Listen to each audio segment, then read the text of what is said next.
Bonjour, dans cette séance 7 du cours numéro 1, nous allons voir un très joli théorème de probabilité qui s'appelle le théorème de Borel-Cantelli et qui concerne en partie des suites d'événements aléatoires indépendants. Donc c'est un peu une application, enfin un développement autour de l'indépendance dont on verra beaucoup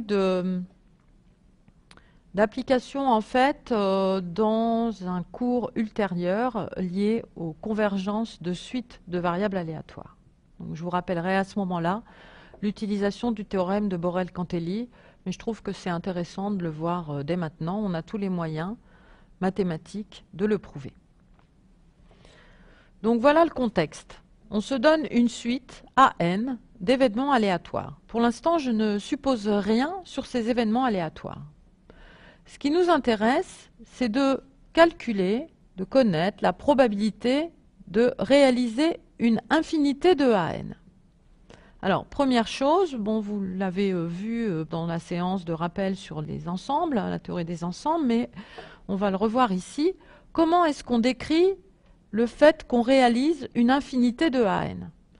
Donc, on va dire que oméga est dans une infinité de AN, si et seulement si, dès que je me donne un nombre petit p, quel que soit le petit p que je choisis, qu'on peut voir comme un seuil dans cette suite d'événements AN, eh bien je vais toujours pouvoir trouver un n plus grand que p, tel que oméga soit dans AN. C'est-à-dire, quel que soit l'entier que je choisis dans cette suite, je pourrais toujours mettre mon oméga dans un AN pour n plus grand que cet entier que j'ai fixé.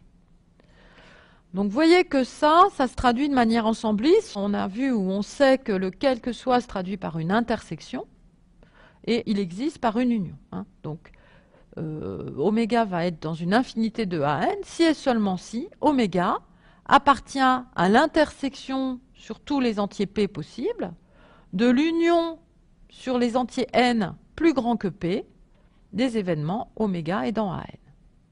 Ce qui veut dire qu'ici, on a mis en évidence cet ensemble-là, intersection sur P, de réunion sur N plus grand que P des AN. Cet ensemble, donc vous voyez qu'ici, on a une réunion dénombrable d'ensemble de notre tribu, d'événements aléatoires, donc c'est un élément de la tribu, et on prend une intersection dénombrable de tels événements, donc c'est encore un élément de la tribu. Donc ici, on a bien un événement aléatoire qu'on appelle la limite sup des AN.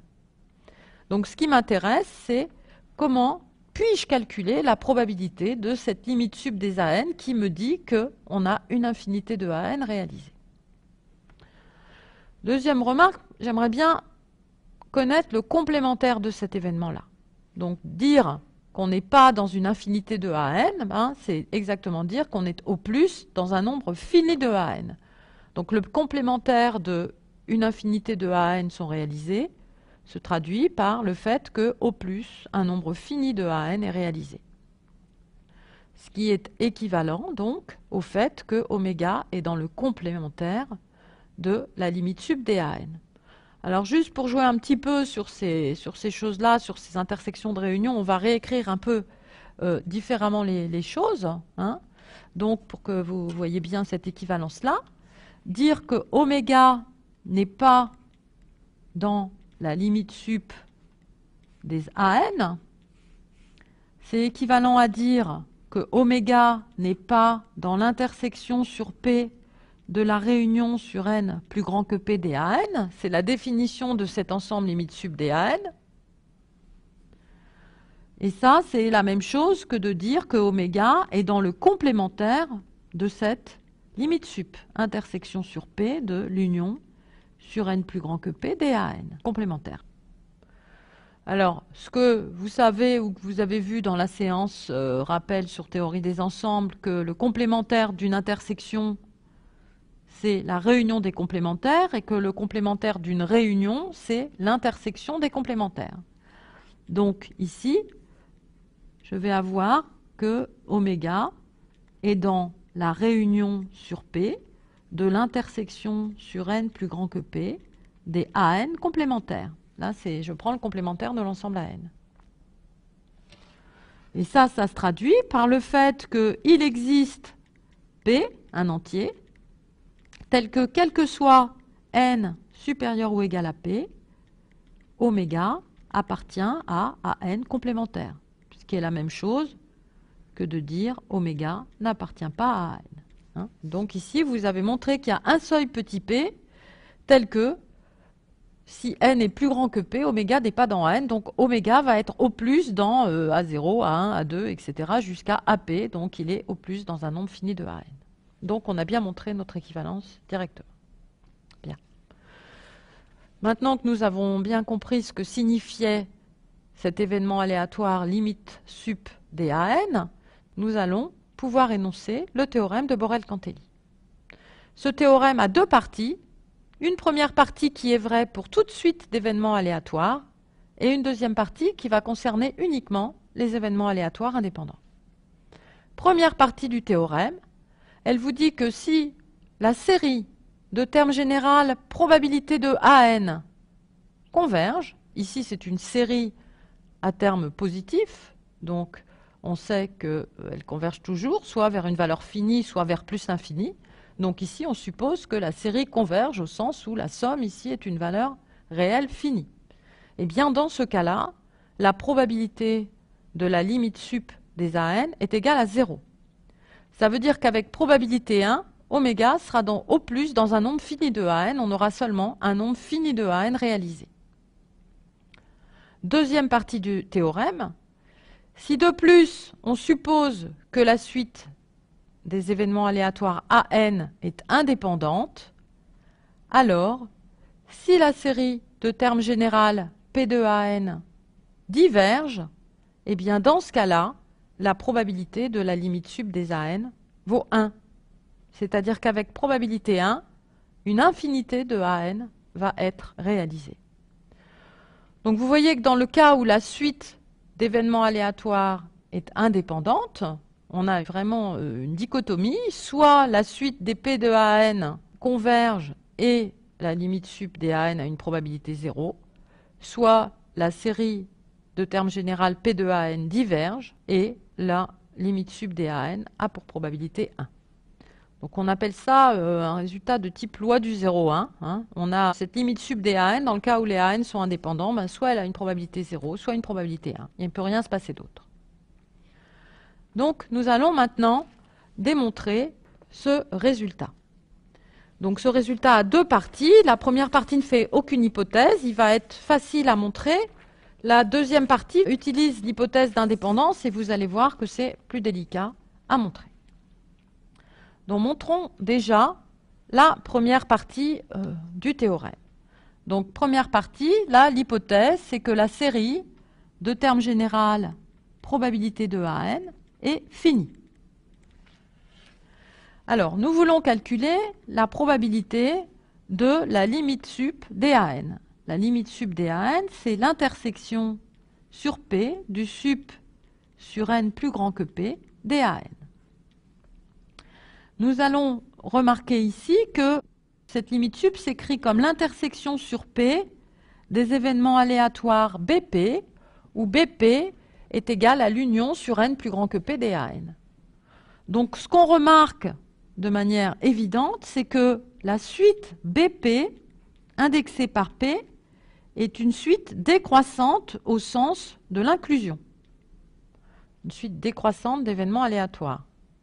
Donc, dans ce cas-là, nous avons vu dans les propriétés des probabilités que la probabilité de l'intersection de ces BP est égale à la limite en P, limite décroissante, je peux mettre entre parenthèses une flèche de décroissance, des probabilités de BP. Je vous rappelle que cette propriété est vraie pour les limites décroissantes. Si on regarde la probabilité de l'intersection d'événements aléatoires qui sont décroissants, ça va être la limite des probabilités de ces événements. Et si on regarde la probabilité d'une union d'événements aléatoires qui forment une suite croissante, là, ça sera la limite croissante des probabilités de ces événements. Donc, je vous renvoie à la séance 5 pour ça. Maintenant, il faut que j'écrive ce que c'est que la probabilité de BP. Donc ça, c'est la limite en P, quand P tend vers l'infini, de la probabilité de l'union sur N plus grand que P des AN. Alors là, je ne sais rien sur mes événements aléatoires à N, sauf que là, ici, j'en ai une famille dénombrable. Et donc, on a vu dans la séance 5 que la probabilité d'une union dénombrable d'événements, c'est toujours plus petit que la somme des probabilités de ces événements. Donc ça va être inférieur ou égal à la limite, quand P tend vers l'infini, de la somme pour n supérieur ou égal à P des probabilités de AN. Eh bien, vous voyez que cette quantité-là, que je souligne en rouge ici, c'est le reste de la série de termes général probabilité de AN. Or, nous avons fait l'hypothèse que j'ai rappelée que la série de termes général probabilité de AN converge, donc on sait que ça entraîne que le reste tend vers 0. Donc cette limite ici est égale à 0. Donc on a une probabilité qui est majorée par 0. Ça entraîne bien que la probabilité de lim sup de AN est égale à 0. Nous avons montré la première partie du théorème de Borel-Cantelli. Alors la deuxième partie est un petit peu plus subtile. Donc ici, on suppose d'une part que les AN sont indépendants et d'autre part, on suppose que la série de termes général probabilité de AN est égale à plus l'infini. Nous allons pour l'instant nous fixer un M entier plus grand que P et on va calculer la probabilité de l'union de N égale P à M des AN. Alors, vous voyez que, bon, nous, on a une hypothèse sur l'indépendance des événements aléatoires. On a vu que ça, c'était lié au calcul, à une caractérisation de la probabilité de l'intersection d'une famille, de toute famille finie de ces événements aléatoires. Donc, quand vous avez, comme ici, une probabilité de réunion à calculer, il faut avoir un réflexe. Il faut se ramener à un calcul d'intersection. Et ce qu'on a rappelé tout à l'heure, c'est que le complémentaire d'une réunion, c'est une intersection des complémentaires. On a vu que si des événements aléatoires sont indépendants, leurs complémentaires aussi le sont. Donc en fait, vous voyez que le réflexe ici, c'est de non pas calculer la probabilité de cette réunion d'événements aléatoires à n, mais de se ramener au calcul de la probabilité du complémentaire.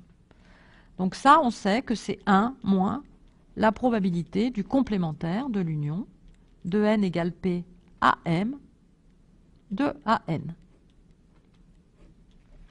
Or, j'écris ce que vaut ce complémentaire. Donc, le complémentaire de l'union, c'est l'intersection de n égale p à m de AN complémentaire. Et là, on est content parce qu'on utilise l'indépendance, donc absolument indispensable, pour écrire que cette probabilité de l'intersection ici, c'est le produit de n égale p à petit m des probabilités de AN complémentaires. Donc, vous voyez ici que j'ai pris une suite quelconque des AN. Je vous rappelle, les AN sont indépendants. Dès que je prends une sous-suite finie quelconque de ces AN, j'ai la propriété d'indépendance, à savoir que la probabilité de l'intersection de ces événements ou de leurs complémentaires est égale au produit des probabilités des événements. Bien. Alors maintenant, la probabilité du AN complémentaire, je sais l'écrire en fonction de la probabilité de AN, c'est 1 moins la probabilité de AN. Voilà. Donc, je suis ramené à cette expression. Alors maintenant, on va utiliser une formule que je vous laisse démontrer, un petit résultat d'analyse, une petite inégalité, à savoir que 1 moins x, ici on a 1 moins probabilité de AN, on va utiliser le fait que 1 moins x est plus petit que l'exponentielle moins x pour tout x dans 0,1. On va prendre petit x égale ici P de AN. Donc vous allez avoir que 1 moins P de AN est plus petit que E puissance moins P de AN. Et moi j'ai un moins devant ici. Donc je vais avoir que moins 1 moins x est plus grand que moins E puissance moins x. Donc appliquons ça. Donc, je vais réécrire, hein, je récapitule. J'ai donc la probabilité de l'union de n égale p à petit m des AN, qui est égal à 1 moins le produit de n égale p à petit m de 1 moins p de AN, qui va être supérieur ou égal à 1 moins le produit de n égale p à m de exponentielle moins p de AN. Hein, j'ai utilisé mon inégalité qui est que moins 1 moins x supérieur à moins exponentielle moins x pour tout nombre x compris entre 0 et 1. Et là, je l'applique à x égale p de AN pour tous les n compris entre p et m. Le produit d'exponentielle, c'est l'exponentielle de la somme, donc je vais avoir que ma probabilité est plus grande que 1 moins l'exponentielle moins la somme de n égale p à m de p de AN. Or, qu'est-ce que je sais maintenant? Je sais que ma série des p de AN diverge. Hein, la somme vaut plus l'infini. Donc ça va entraîner que la limite en m, quand m tend vers l'infini, de la somme de n égale p, p est fixée hein, ici. La somme de n égale p à m de p de AN est égale à plus l'infini. Donc vous voyez que je vais faire tendre dans mon inégalité m vers l'infini. À gauche, j'ai la probabilité de l'union de n égale p à m de AN. Ça, ces événements aléatoires-là que je souligne en rouge forment une suite croissante en m. Donc, quand m tend vers l'infini, je vais pouvoir appliquer mon axiome qui me dit que je converge vers la probabilité de l'union pour tout n supérieur ou égal à p des AN. Et à droite, je vais avoir 1 moins l'exponentielle de moins la limite quand m tend vers l'infini de cette série de n égale p à m de p de AN. Et ça, on a vu que c'était plus l'infini. Donc la limite de exponentielle moins x quand x tend vers plus l'infini, ça fait 0. Donc on obtient ça. Une probabilité, c'est un nombre compris entre 0 et 1. Donc si elle est supérieure ou égale à 1, ça entraîne qu'elle est égale à 1. Donc vous voyez qu'on n'a que la probabilité de l'union pour n plus grand que p de AN est égale à 1. Alors là, on n'a pas tout à fait fini. Nous, je vous rappelle qu'on veut montrer que la probabilité de la limite sup des AN vaut 1. Alors, ici, vous voyez ce que j'ai. Donc, j'ai mis en évidence un événement aléatoire qui est de probabilité 1, qui est l'événement l'union de n plus grand que p de AN vaut 1.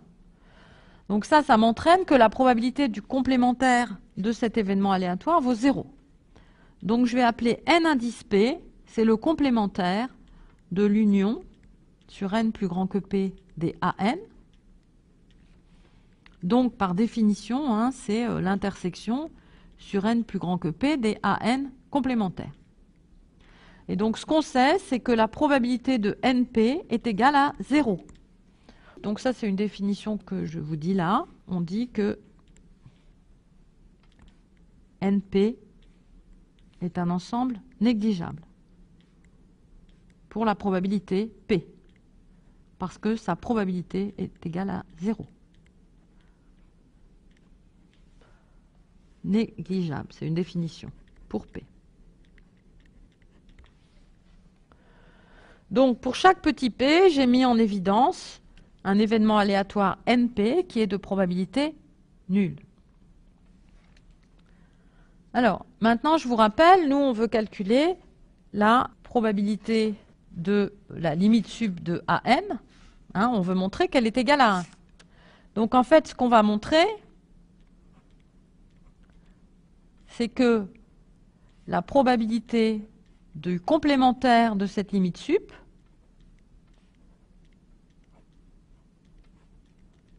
vaut 0. Alors, écrivons ce que ça vaut. On l'a déjà écrit tout à l'heure, hein, à titre d'exercice. Le complémentaire de la limite sup des AN on a vu que c'était, donc je vous renvoie à ce qu'on a fait tout à l'heure, c'était l'union sur P de l'intersection sur n plus grand que P des AN complémentaires. Et bien, vous voyez qu'on reconnaît l'intersection sur n plus grand que P des AN complémentaires. Ça, c'est ce que j'ai appelé NP. Donc, ce que je cherche maintenant à calculer, c'est la probabilité de la réunion sur P des NP. Or, on sait que la probabilité d'une réunion, la probabilité de la réunion sur P des NP, comme ici je ne l'écris jamais, mais P appartient à grand N, on a une réunion dénombrable. Ça, c'est plus petit, on a vu ça dans les axiomes des probabilités de la séance 5, donc plus petit que la somme sur P de probabilité de NP. Or, nous avons vu que chaque probabilité de NP est égale à 0 et la somme est nulle. En fait, vous voyez que ça entraîne que la probabilité de l'union des NP donc, est égale à 0. Ce qu'on peut traduire par le fait qu'une réunion dénombrable d'événements négligeables est un événement négligeable. Sa probabilité est nulle. Donc si on remonte maintenant ce qu'on a fait, on a vu que la réunion des NP, c'était le complémentaire de la limite sup, ce que je souligne en vert ici. On a montré que sa probabilité était nulle, et ça va m'entraîner que la probabilité de la limite sup en n des AN vaut 1. Et nous avons prouvé ainsi le théorème de Borel-Cantelli. Bien, donc c'était une preuve assez longue, mais où on voit tous les détails de la preuve. Alors, je voudrais vous montrer sur une application assez percutante, en fait, la force de ce théorème de Borel-Cantelli. Donc, c'est ce qu'on appelle abracadabra, vous verrez ça un peu ultérieurement, mais supposons qu'on joue à un jeu de pile ou face infini, avec la probabilité de réaliser pile qui vaut un nombre petit p compris entre 0 et 1. On suppose que les tirages sont indépendants. Et on va fixer un mot de longueur L. Donc ici, le mot va être fait avec uniquement les lettres P et F qui correspondent aux événements pile ou face. Donc je vous ai donné un exemple de tel mot. Dans l'exemple ici, vous avez le mot PP, F, P, F, F, P. Donc c'est une suite de P et de F qu'on se fixe a priori. Et puis vous supposez que vous jouez de manière infinie. Donc ici, on fixe la longueur du mot. Donc vous voyez que dans l'exemple, là, le mot a 7 lettres, donc sa longueur est 7. Donc plus généralement, on se fixe une longueur petit l. Le mot, je l'appelle grand A, mais en fait, les événements aléatoires vont être les suivants. Donc A1, ça va être le mot se réalise dans les L premières parties du jeu. A2, le mot se réalise dans les L parties suivantes, donc des parties L plus 1 à 2L. A3, ça sera des parties 2L plus 1 à 3L, etc. Donc vous voyez que les événements aléatoires AI vont être traduits par des expériences aléatoires qui sont indépendantes les unes des autres. Parce qu'on ne va pas avoir de chevauchement sur les parties de pile ou face qui réalisent nos événements aléatoires. Comme on suppose que tous nos lancers de pile ou face sont indépendants, ça va entraîner que les événements aléatoires AI sont indépendants. Alors, on peut calculer de manière très simple leur probabilité de réalisation, et il est facile de se convaincre que la probabilité de réalisation du mot A, quel que soit l'endroit où il est réalisé, cette probabilité va être la même et ne va dépendre que des lettres du mot et du nombre de lettres. Donc dans le cas où on a choisi petit p comme probabilité de pile, eh bien par exemple la probabilité de réalisation de A1, c'est-à-dire que le mot se réalise dans les L premières parties, ça va être la probabilité que j'ai eu pile la première partie, pile la deuxième, face la troisième, pile la quatrième, face la cinquième, face la sixième, pile la septième. Donc comme les tirages sont indépendants, ma probabilité, ça va être P au carré, 1 moins P, P, 1 moins P au carré, P. Donc vous voyez que c'est P puissance le nombre de fois où j'ai obtenu pile fois 1 moins P, le nombre de fois où j'ai obtenu face. on se moque éperdument de ce qui se passe dans les autres tirages de pile ou face, dont les tirages vont être de probabilité 1, puisqu'on n'impose aucune contrainte sur le résultat du jeu. Donc vous voyez qu'en fait, cette probabilité ici ne dépend pas de l'endroit des numéros de partie où j'ai réalisé mon mot. Donc ça m'entraîne que chaque événement aléatoire a la même probabilité, qui est, dans notre exemple, ce nombre-là. Donc vous voyez que j'ai donc des événements aléatoires indépendants dont les probabilités sont égales, et égales à un nombre strictement positif, ce qui va m'entraîner que la série de termes générales probabilité de AN diverge. Sa somme est plus infinie, puisque toutes les P de AN sont le même nombre. Donc, par le théorème de Borel-Cantelli, on sait qu'avec probabilité 1, eh bien, on va avoir une infinité de AN réalisée, puisque la limite sub des AN est réalisée, ce qui veut dire que le mot A va se réaliser une infinité de fois au cours du jeu. Donc, c'est un résultat très fort. Alors, c'est plus fort si on le traduit avec des exemples. On voyait qu'au lieu de prendre un pile ou face et des mots à 2 lettres, imaginez que maintenant, vous avez 26 lettres, vous avez les lettres de l'alphabet, donc vous allez pouvoir faire des vrais mots, bon, on oublie les accents. Et on va tirer chaque lettre au hasard, de manière uniforme. Donc c'est pour ça que je vous ai dit un singe tape au hasard, ou imaginez que vous tapiez au hasard sur... bon, le singe, on l'a mis sur une machine à écrire. Vous pouvez écrire sur un ordinateur avec un bandeau sur les yeux. Donc vous allez taper vos lettres au hasard. Eh bien, ce que ça vous dit, c'est qu'avec probabilité 1, si vous vivez une durée de vie infinie, vous écrirez le mot, alors par exemple, abracadabra, une infinité de fois. Mais si votre mot est plus long, par exemple si c'est tout le livre de la recherche du temps perdu de Marcel Proust, eh bien ce que le théorème de Borel-Cantelli vous montre, c'est que vous pourrez aussi, au hasard, le taper une infinité de fois. Donc c'est assez gratifiant de savoir qu'on peut tous être capables d'écrire à la recherche du temps perdu au hasard. Néanmoins, il faut vivre un temps infini, ce qui est beaucoup plus difficile. Alors je vais finir cette séance par un petit exercice d'application de ce théorème de Borel-Cantelli, un petit exercice de nature différente qui s'énonce très simplement. Dans cet exercice, nous allons montrer qu'il n'existe pas de probabilité sur grand N, l'ensemble des entiers naturels, munis de l'attribut de ces parties, telle que la probabilité des multiples d'un entier naturel non nul petit p soit égale à 1 sur p.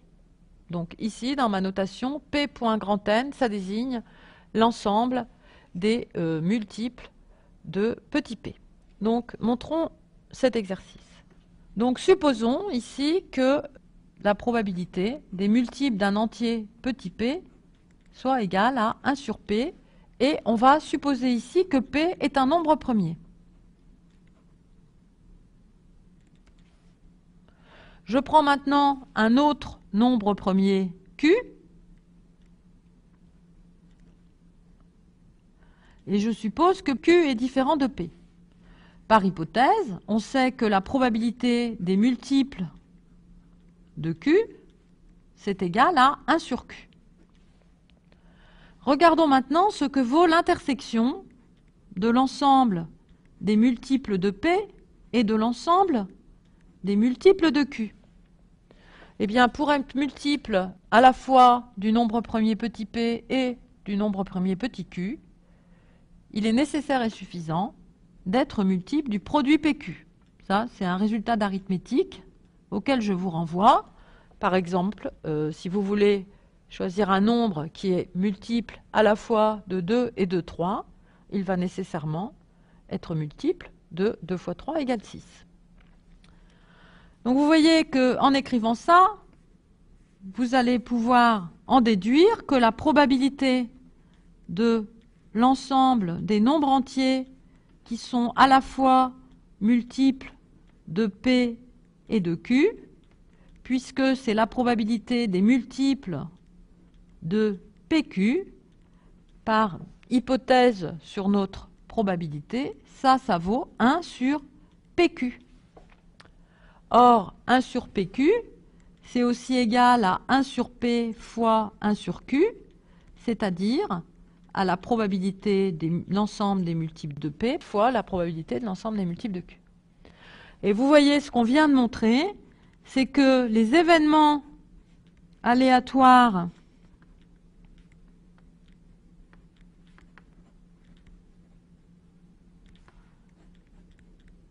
Pn, l'ensemble des multiples de P, pour P variant dans l'ensemble des nombres premiers, eh bien, ces événements aléatoires, ici, sont indépendants.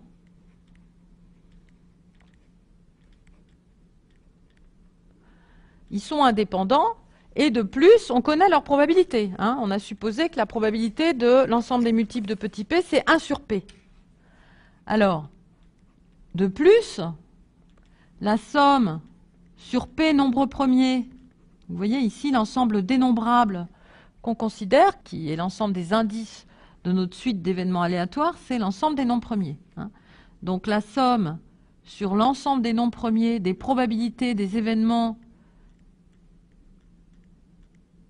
aléatoires multiples de petit p, eh bien, c'est la série sur les petits p nombres premiers des 1 sur p. Et ça, il est bien connu que ça diverge, cette série-là diverge.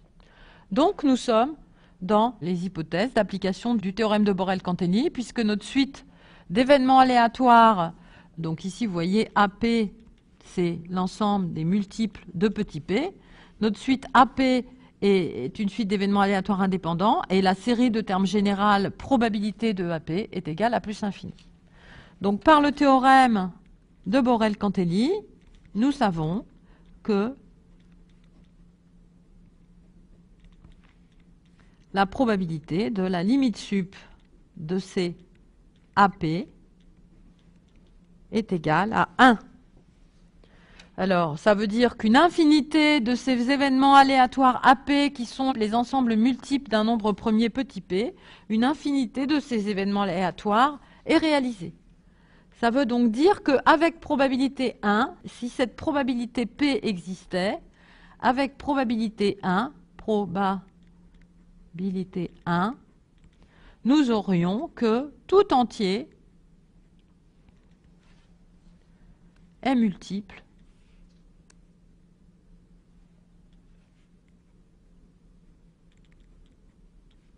d'une infinité de nombres premiers, hein, puisqu'on a vu qu'avec probabilité 1, tout entier appartenait à une infinité de AP. Et ça, on sait bien que c'est impossible, un nombre d'entiers. On connaît sa décomposition en facteurs premiers, on sait qu'il est multiple seulement d'un nombre fini de nombres premiers. Donc ça, c'est impossible, absurde. Et cela termine cet exercice.